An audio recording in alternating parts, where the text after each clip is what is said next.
statute, as we talked about in your office. I believe the statute requires a minimum of 4 meetings, but 4 is not enough. So having more meetings than that is appropriate. But I've not even begun to look at the meeting schedules for 2027 and beyond, of course, subject to confirmation. Okay. So then, do you commit to holding a press conference at least on the day of the FOMC meetings? Senator, right now, press conferences are held periodically. If you ask me my true personal opinion, right now, Fed chairs and other central bankers around the FOMC, they speak quite frequently. There is no lack of transparency. But I would say this, I think truth-seeking is more important than repetition. Absolutely. If one has a press conference, one wants to deliver some important news. Perfect. So I will follow up on that then. Would you commit to taking questions at those press conferences? If a press conference were held, I think it would be incumbent to hear what the reporters of the day had in mind. Thank you. I'm glad, our personal meeting regarding this was very enlightening. Earlier today, you said to Senator Kennedy that President Trump never demanded you to cut interest rates in your job interview. Is that your sworn testimony? That is, Senator. Okay.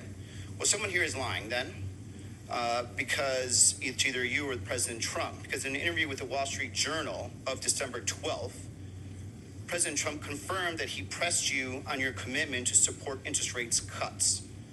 And I quote, during a 45-minute meeting with Warsh on Wednesday at the White House, the president pressed Warsh on whether he could trust him to support interest rate cuts if he were chosen to lead the central bank. According to people familiar with the meeting, Trump in the general interview confirmed that, repeating, Mr. Chairman, I'd like to enter for the record the Wall Street Journal article, December 12th. Trump says he's leaning towards Warsh or has it to lead the Fed. So, this brings up an issue of credibility at this point. Who's lying here? Is it you or the president? Because the president confirmed that he did ask you to cut interest rates. Senator, there's, of course, a third alternative. You cite a couple of reporters for a leading financial newspaper. I recall reading that story at the time. Did you issue a correction? I think those reporters either need better sources or better journalist standards. Did you ask for a correction?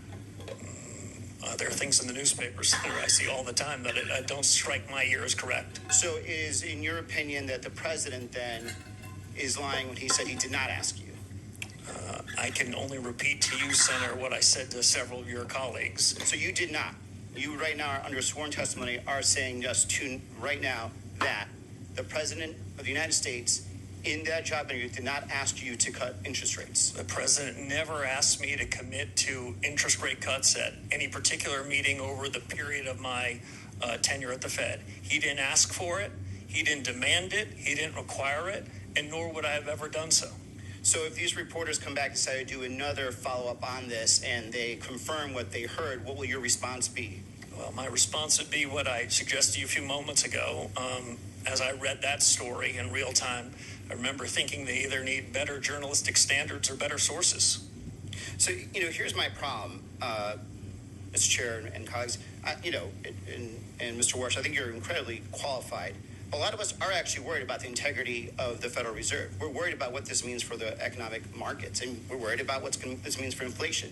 We're worried about your independence, and now we're hearing direct contradictions whether or not you were directly asked by the president to cut interest rates, and you're saying no, and he's saying yes. And I think for a lot of us, there's a question now of credibility. And I think there's a real reason why many of us are not voting no. As a matter of fact, until you verbally spoke to Mr. Kennedy and answered his question, he did not the president did not ask you to cut interest rates, this was not even going to be brought up. So there's definitely right now a true question about who is lying here. It's either you or it's the president. I yield back. Senator, if I might respond. Certainly. Thank you. I take my responsibility to be an independent leader of the Federal Reserve very seriously, if confirmed by this body. I take the integrity of the office and my personal integrity very seriously. And I stand by every word I said. The president never asked me to commit to any such thing, nor would I ever do so. Mr. Binks. No, sir. Thank you, Mr. Chairman. Governor Warsh, congrats on your nomination.